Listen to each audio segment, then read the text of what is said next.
Oke, pada video kali ini, gua akan menceritakan alur cerita film dari What a Good Secretaries. Film ini mengisahkan sebuah perusahaan ternama dan lalu ada seorang gadis imut-imut yang menjadi sekretaris baru di sana. Saya sih menyarankan kalian menyediakan cukup banyak tisu saat menonton film ini. Kalau sudah, yuk guys, kita kocok alur ceritanya.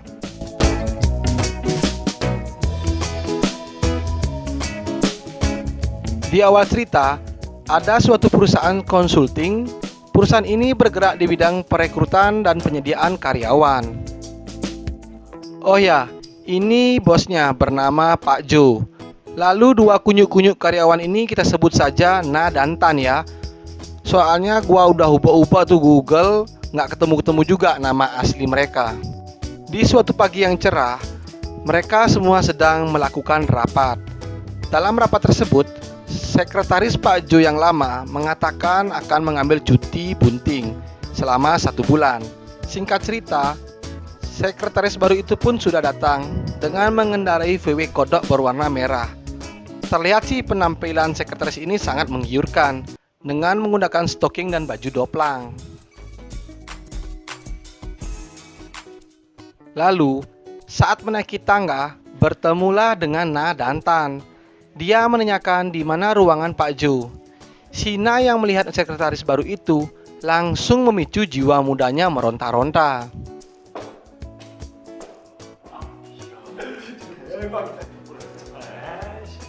Singkat cerita, sekretaris baru itu langsung diperkenalkan oleh Pak Joe. Oh ya, sekretaris baru ini bernama Jiwao ya. Terlihat Pak Joe ini sudah kesemsem dari pandangan pertama. Lalu Jiwo diajarkan apa saja pekerjaannya di sana, dari angkat telepon, membuat laporan, sampai bagaimana cara membuat kopi tubruk untuk Pak Joe. Nah, saat belajar, Pak Joe yang omes itu lewat menatapnya. Nani? Omae wa mou shindeiru.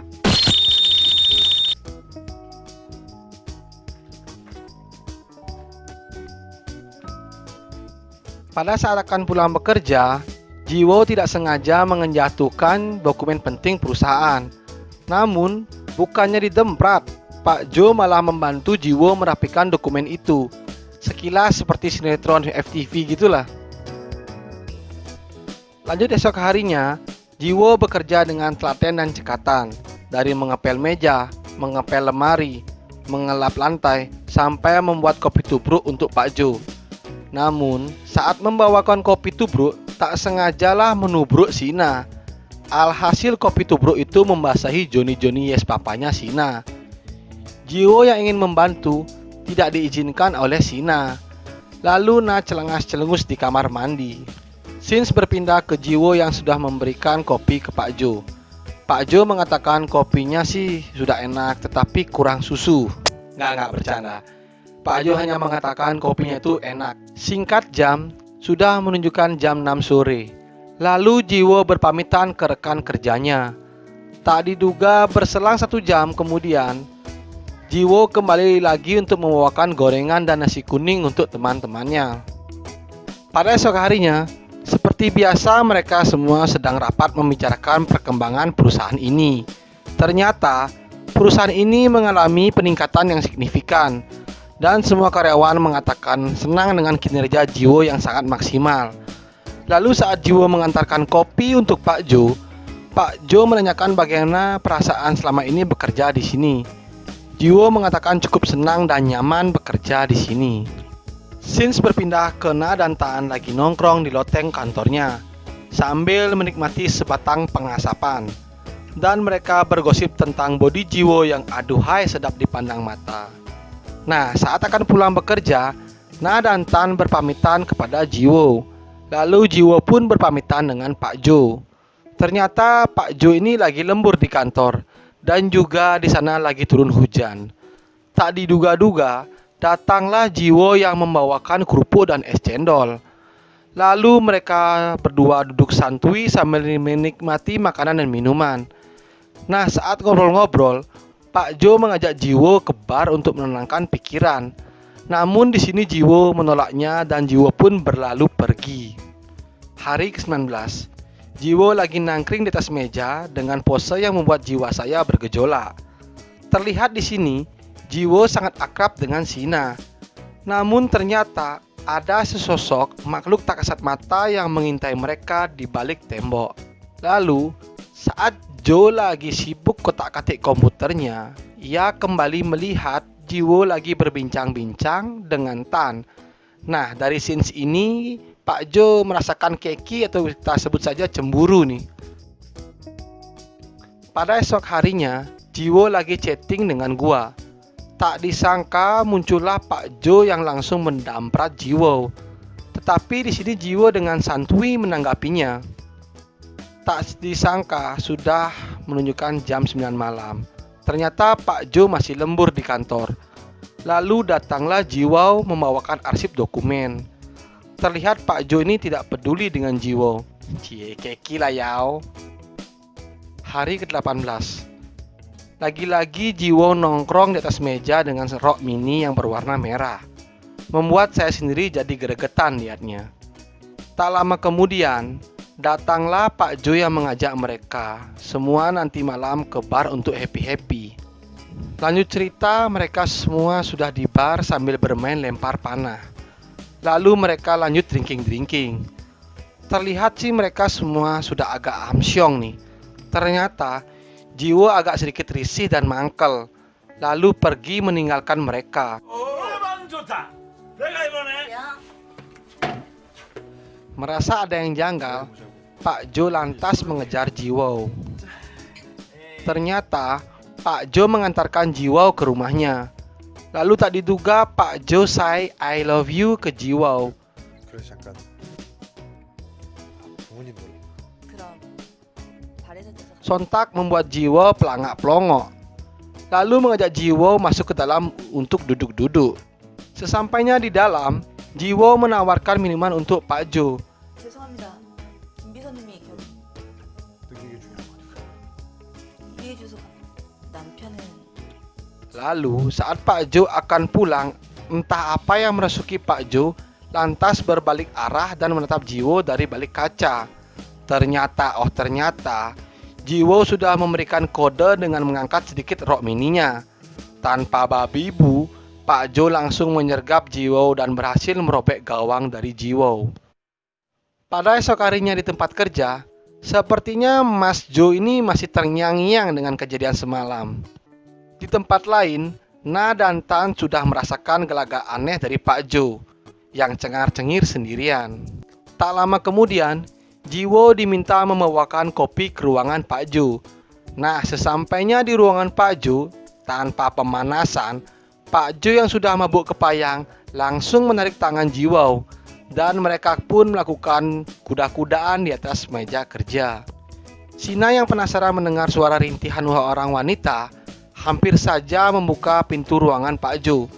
Namun nggak jadi nih karena dipanggil oleh si Tan. Lalu Na dan Tan lagi nongki-nongki bareng di atas loteng sambil ditemani sebatang pengasapan. Di sana Na mengatakan kayaknya Pak Joe ada main-main nih dengan Jiwo. Singkat cerita, Na lagi buat kopi tubruk. Lalu datanglah Jiwo yang ingin membantunya. Na yang berada tepat di belakang Jiwo tak sengaja menyenggol dengan itunya Jiwo, yang membuat Johnny Yes papanya Mas Na ini terbangun dari tidurnya. Lalu saat akan pulang kerja, Na dan Tan berpamitan dengan Jiwo. Ternyata Na yang penasaran mengintip ruangan Pak Joe dari seberang gedung. Lalu melihatlah Pak Joe dan Jiwo lagi asik kuda-kudaan.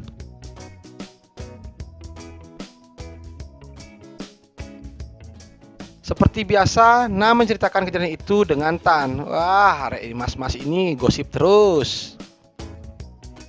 Hari ke-15.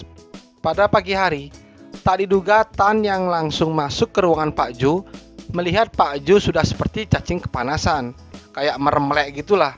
Ternyata di bawah meja Pak Joe ada Jiwo yang lagi mengkulum-kulum lilin punya Pak Joe. Namun beruntung tidak diketahui oleh si Tan.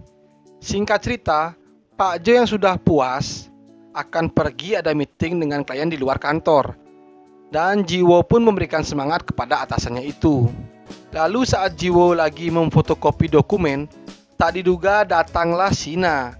Layaknya secangkir kopi yang bikin kecanduan, Na yang melihat body bohai Jiwo sampai menghayal menunggangi Jiwo, dan lalu dikejutkanlah oleh Jiwo. Lalu Jiwo meminta tolong kepada Na untuk mengecek laporannya apakah sudah benar atau belum. Nah, saat Jiwo lengah, Mas Na ini langsung merasakan basahnya bibir Jiwo dan juga berhasil merogoh lembabnya goa Jiwo. Lanjut cerita, lagi dan lagi Na curhat dengan Tan bahwa dia sudah sukses merasakan lembabnya goa Jiwo. Gak mau kalah, si Tan juga ingin mencoba nih dan merasakannya, namun dilarang oleh Shina. Pada esok harinya, mereka semua sedang melakukan meeting darurat karena ada salah satu klien mengajukan kerjasama dan meminta uang untuk perjanjian. Tentu hal ini menjadi pertimbangan yang sangat berat dan menyangkut kelangsungan perusahaan itu. Dan lalu Pak Jo meminta voting kepada 3 rekan kerjanya. Tan yang ragu tidak mengizinkan akan hal itu, sedangkan Jiwo dan Na menyarankan mungkin bisa dicoba untuk meningkatkan kinerja perusahaan. Tanpa pikir panjang, Pak Jo langsung mengirimkan sejumlah uang ke klien itu sebagai persetujuan, dan membuat Pak Jo sangat bimbang karena bisa mengakibatkan usahanya kehabisan dana. Lanjut hari terakhir, Pak Jo yang datang ke kantor ternyata tidak menemukan Jiwo, dan lalu Na menyampaikan bahwa dana perusahaan sudah hilang di telan bumi. Sontak membuat Pak Jo terkejut dan linglung. Lalu Pak Jo mencoba menghubungi Jiwo karena Jiwo lah yang memegang laporan keuangan. Namun ternyata nomor telepon Jiwo sudah tidak aktif. Ditambah lagi Tan menyampaikan bahwa gaji karyawan yang belum dibayarkan.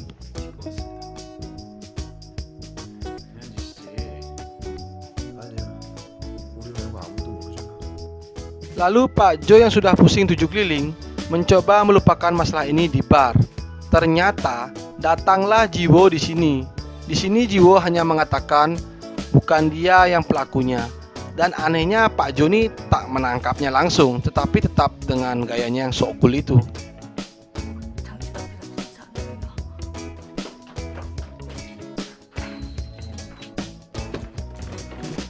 Tak sampai di situ, Pak Jo mencoba mendatangi kediaman Jiwo. Ternyata Jiwo sudah pindah rumah.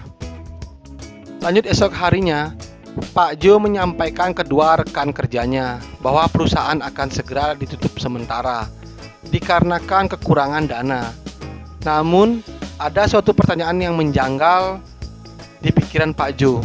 Dulu waktu Pak Jo kuda-kudaan dengan Jiwo, ia mendengar Jiwo menelepon seseorang yang ia tidak ketahui. Singkat cerita, Na dan Tan lagi nongki di atas loteng sambil menikmati pengasapan. Di sana mereka menyesali atas ditutupnya sementara perusahaan ini. Lalu, Tan mengambil HP dan menelepon seseorang.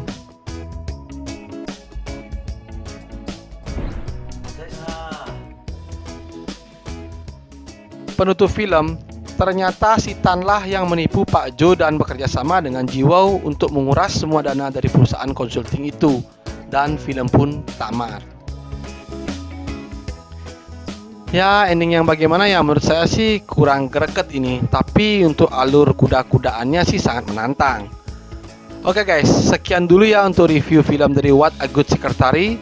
Bagi kalian yang menginginkan asupan imun dunia persabunan, nggak ada salahnya kalian subscribe, like, dan nyalakan loncengnya agar kalian menjadi orang yang pertama mendapatkan notifikasi dari channel ini. Saya ucapkan terima kasih bagi yang sudah subscribe. Mohon maaf jika saya ada salah kata. Saya undur diri. See you next video and bye-bye.